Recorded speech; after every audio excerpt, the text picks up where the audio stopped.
한강뷰 삼촌이야. IT센 글로벌. 어제 22% 올랐어. 오늘도 4% 더 올라서 32,500원에 마감했고 이틀 만에 27% 올라간 거야. 근데 삼촌이 이 종목 오늘 들고 온 이유가 있어. 이거 왜 올랐는지 제대로 아는 사람이 거의 없거든. 비트코인이 3일 내내 급등한 건 다들 알지? 그냥 코인 관련주가 올랐네 하고 넘어가는데 그게 아니야. 미국에서 법 하나 때문에 움직인 거고 그 법이 지금 어디까지 왔는지 알면 이게 끝난 얘기인지 시작인지가 보여. 먼저 어제 무슨 일이 있었냐? 트럼프가 백악관에서 기술업계 사람들 모아놓고 이렇게 말했어. 의회는 클래리티법을 통과시켜야 한다. 이건 아주 강력하고 체계적인 법안이고 미국이 중국을 비롯한 다른 모든 나라보다 앞서 나가게 해줄 거다. 클래리티법. 우리말로 하면 명확성법이야. 뭘 명확하게 하느냐? 코인이나 디지털 자산이 주식 같은 증권이냐? 아니면 금이나 원유 같은 상품이냐? 이게 정해져야 어느 기관이 관리할지가 정해지거든. 증권이면 증권거래위원회가, 상품이면 상품선물거래위원회가 맞는 거야. 근데 이게 지금까지 안 정해져 있었어. 사업하는 사람 입장에서는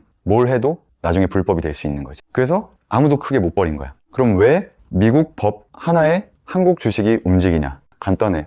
규칙이 생기면 시장이 커지거든. 지금까지는 큰 금융회사들이 디지털 자산 근처에 못 갔어. 은행이나 연기금 같은 데는 규정 없는 자산에 돈을 못 넣게 되어 있으니까. 근데 법으로 이건 상품이다, 이건 증권이다 정리가 되면 그때부터 제도권 돈이 들어올 수 있게 되는 거야. 코인 가격 얘기가 아니라 시장 크기 자체가 달라지는 얘기인 거지. 어제 국내에서도 이 소식에 관련주가 다 같이 튀었어. 다나리 16%, 헥토파이낸셜 16%, 카카오페이도 10% 올랐고 그중 제일 크게 오른 게 IT센 글로벌이야. 여기에 하나가 더 붙어 있어. 이번 달 초에 영국에서 나온 얘기인데 영국 금융감독청이 실물금을 블록체인 토큰으로 바꾸는 작업에 기준을 만들기 시작했어. 이게 무슨 말이냐면 금괴를 금고에 넣어두고 그 금을 디지털 증서처럼 쪼개서 사고 팔 수 있게 만드는 거야. 그리고 그걸 은행이 담보로 받아주겠다는 거지. 지금까지 금은 사놓으면 그냥 잠자는 돈이었어. 팔기 전엔 아무것도 못해. 근데 담보로 인정되기 시작하면 금을 들고 있으면서 그걸 맡기고 돈을 빌릴 수 있게 되는 거야. 죽은 자산이 살아있는 자산이 되는 거지. 런던이 어떤 데냐면 전 세계 금거래의 70%가 여기서 돌아가. 근데 상하이랑 홍콩이 그 자리를 노리고 치고 올라오고 있거든. 그러니까 영국이 토큰화로 방어에 나선 거야. 세계 1등이 자리 지키려고 판을 바꾸는 중인 거지. 그리고 오늘 이 회사가 그 흐름에 자기네 금 토큰 사업이 탄력을 받는다고 직접 밝혔어. 어제 붙은 불에 오늘 기름이 한 번 더 부어진 셈이야. 자, 그럼 IT센 글로벌이 왜 이 두 가지에 다 걸리는 회사냐? 이 회사는 원래 IT 서비스 회사야. 공공기관이나 기업 전산 시스템 만들어주는 곳. 근데 여기가 자회사로 한국금거래소를 갖고 있어. 우리가 아는 그 금 사고 파는 곳 맞아. 실물금을 직접 들여오고 검사하고 보관하고 유통하는 걸 다 하는 회사야. 그러니까 금을 디지털로 바꾸는 데 필요한 두 가지를 다 가진 거지. 진짜 금이 있고 그걸 다룰 전산 기술이 있고. 그래서 준비 중인 게 K골드라는 금 토큰이야. 금고에 있는 진짜 금을 담보로 디지털 토큰을 찍어내는 건데 앞으로 5년 동안 금 50톤을 여기에 넣겠다는 계획이야. 그리고 올해 3분기 안에 코인을 발행하고 거래소에 올리겠다고 했어. 3분기면 지금이야.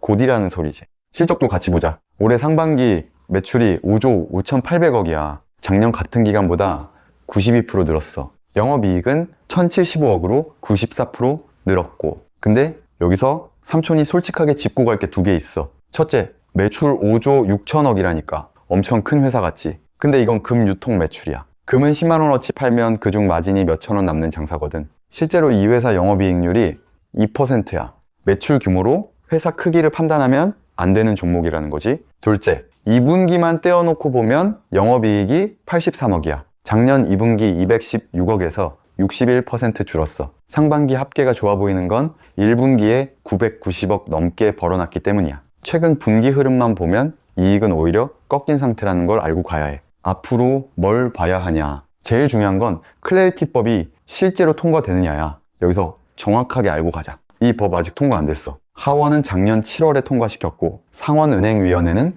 올해 5월에 통과시켰는데 상원 본회의 표결이 아직 안 끝났어. 8월 휴회 전에 하려다 밀렸고 9월 15일에 절차 표결이 잡혀 있어. 그러니까 어제 오른 건 법이 통과됐다가 아니라 대통령이 통과시키라고 압박했다인 거야. 이거 헷갈리면 안 돼. 재료가 아직 다 안 나왔다는 뜻이기도 하고 반대로 9월에 또 밀리거나 부결되면 이 테마 전체가 같이 빠진다는 뜻이기도 해. 이틀 동안 27% 올라온 자리라 되돌림도 그만큼 클 수 있고 K골드도 아직 발행 전이야. 계획은 나왔지만 코인이 실제로 나오고 거래가 붙어야 숫자로 잡혀. 지금은 기대감 구간이라는 것도 알고 있어야 해. 근데 여기서 끝이 아니야. 같이 봐야 할 종목이 하나 있어. 쿠콘이야. 오늘 23% 올랐어. 이 회사는 데이터를 연결해주는 회사야. 은행이나 카드사, 여러 기관에 흩어져 있는 정보를 하나로 모아서 다른 회사가 갖다 쓸 수 있게 배관을 깔아주는 곳이지. IT센글로벌하고 성격이 정반대라 같이 보면 좋아. IT센이 실물금을 디지털로 바꾸는 쪽이라면 쿠콘은 그 자산이 오갈 때 필요한 결제하고 데이터 배관 쪽이야. 물건을 만드는 쪽과 길을 까는 쪽인 거지. 그리고 쿠콘은 수급이 깨끗해. 기관이 5거래일 연속으로 사고 있어. 2분기 영업이익도 50억 나왔고 테마만으로 오른 게 아니라는 뜻이야. 자, 여기까지가 이 회사가 뭐 하는 곳이고 왜 올랐는지였어. 이제 진짜 중요한 걸 보자. 회사가 좋다는 건 알겠는데 그래서 돈이 진짜 들어왔냐? 누가 사고 있냐? 차트는 지금 어디에 서 있냐? 이건 이야기로는 알 수 없고 숫자로만 알 수 있어. 차트 까보자. 첫 번째, 돈이 얼마나 들어왔나? 오늘 거래대금이 390억이야. 여기서 하나 짚고 갈 게 있어. 이 종목은 정규장 말고 대체거래소에서도 거래되는데 그것까지 합치면 훨씬 크게 잡혀. 근데 삼촌은 너희가 네이버 켜면 바로 보이는 숫자로 통일할게. 390억이 어느 정도냐? 이 회사 시가총액이 7,500억이야. 코스닥 105위. 회사 전체 값어치의 5% 정도가 하루 만에 돌았다는 거지. 거래량으로 보면 평소에 3배야. 평소 36만 주 거래되던 종목인데 오늘 122만 주가 거래됐어. 어제는 156만 주, 평소에 5배였고 어제 불이 붙어서 오늘까지 열기가 이어지고 있는 상태라는 뜻이야. 두 번째, 그럼 누가 샀냐? 이게 오늘 제일 중요한 부분이야. 솔직하게 말할게. 이 종목 수급은 좋지 않아. 오늘 외국인이 32만 주를 팔았어. 금액으로 100억이 넘어. 오늘 코스닥에서 외국인 순매도 상위권에 이름을 올렸고 기관은 5만 6천 주 정도 샀는데 외국인 매도 물량에 비하면 작아. 그럼 그 물량을 누가 받았냐? 개인이 26만 주를 받았어. 5거래일로 넓혀봐도 마찬가지야. 외국인이 38만 주 팔았고 개인이 26만 주 받았어. 기관만 12만 주 정도 사면서 5일 중 3일 매수했고 삼촌이 늘 말하잖아. 기관하고 외국인이 같이 들어오는 종목이 진짜 힘이 있는 거라고. 근데 이 종목은 외국인이 나가는 자리를 개인이 받고 있어. 재료가 좋아도 이런 구조는 되돌림이 나올 때 개인이 그대로 맞는 자리야. 이건 좋게 포장 안 할게. 잠깐 이거 하나만 짚고 가자. 이런 급등주, 삼촌이 남들보다 어떻게 매번 먼저 찾아내는지 궁금하지? 삼촌이 포착한 종목들 고정 댓글 통해서 전부 무료로 받아갈 수 있어. 지금 보고 있는 이 종목도 거기서 먼저 나온 거야. 받아만 가. 자, 계속 가자. 세 번째, 지금 차트가 어디에 서 있냐? 이게 이 종목에서 제일 재밌는 부분이야. 이 회사 1년 안에 최고가가 75,500원이었어. 지금은 32,500원이야. 고점 대비 57% 밑에 있는 거지? 반토막도 더 낮다는 얘기야. 시가총액으로 바꿔서 보면 확 와닿아. 고점일 때 값어치가 1조 7천억이었어. 지금은 7,500억이고 그 사이에 약 1조가 비어 있는 거야. 반대로 1년 최저가는 14,000원이었어. 거기서는 133% 올라온 자리고. 그러니까 지금은 바닥에서 한참 올라왔지만 고점까지는 절반도 못 온 애매한 자리야. 위에 예전에 물린 물량이 남아있다는 뜻이고 동시에 갈 자리는 아직 넓다는 뜻이기도 해. 네 번째, 이 종목이 테마 안에서 어디쯤이냐? 지금 붙어있는 테마가 두 개야. 하나는 어제 트럼프 발언으로 움직인 디지털 자산 제도화 쪽, 또 하나는 이달 초 영국발로 붙은 실물금 디지털화 쪽이야. 첫 번째 테마에서는 이 종목이 1군이야. 카카오페이나 헥토파이낸셜 같은 결제 회사들이랑 같은 줄에 서 있는데 어제 그 중에서 제일 많이 올랐어. 근데 두 번째 테마에서는 대장이야. 이유가 명확해. 금을 디지털로 바꾸려면 진짜 금이 있어야 하잖아. 국내 상장사 중에 실물금을 직접 유통하고 보관하는 회사를 자회사로 가진 데가 여기밖에 없어. 대체할 종목이 없다는 게 이 종목의 진짜 힘이야. 그리고 순환매로 보면 이 테마는 이제 막 도는 차례야. 어제 첫 불이 붙었고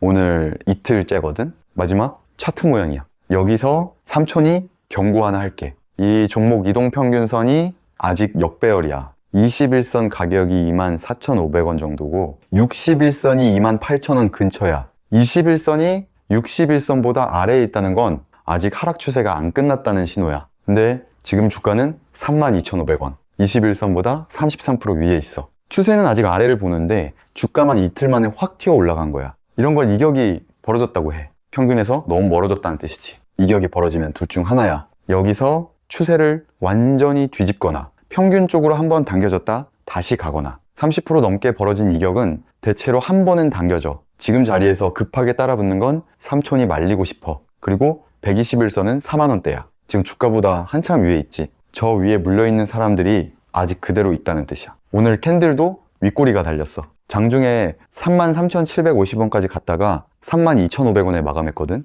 위에서 파는 사람이 있었다는 뜻이야. 자, 마지막으로 하나만 더 보고 가자. 삼촌이 그동안 알려준 종목들 어떻게 됐는지. 7월 31일 두산 회차에서 같이 알려줬던 두산 테스나, 그날 종가가 64,100원이었어. 그게 8월 13일에 87,400원까지 갔어. 고점 기준으로 36% 올랐어. 2주 만이야. 그리고 8월 5일에 알려준 오이솔루션. 그때 25,150원이었고 닷새 뒤인 8월 10일에 34,400원 찍었어. 20% 올랐고 둘 다 고점 기준으로 말한 거야. 매번 이렇게 되는 건 아니야. 근데 이런 자리를 미리 찾아내는 방법은 있어. 오늘 차트에서 같이 본 것들, 그게 바로 그 방법이야. 자, 오늘 영상 여기까지야. 정리하면 이래. 재료는 진짜야. 미국 법이 통과되면 시장 자체가 커지는 구조고 이 회사는 그 중에서도 대체할 종목이 없는 자리에 있어. 근데 아직 통과 안 됐고 수급은 외국인이 나가는 자리고 차트는 평균에서 33% 벌어져 있어. 재료하고 자리가 지금은 따로 놀고 있다는 거야. 이런 거 미리 알고 보면 급하게 따라붙을 일이 없어져. 그게 계좌를 지키는 거고, 삼촌이 포착한 종목들 고정 댓글에 전부 무료로 풀어놨어. 구독하고 좋아요 한번 눌러주고 고정 댓글에서 받아가. 다음 폭등주도 같이 잡자.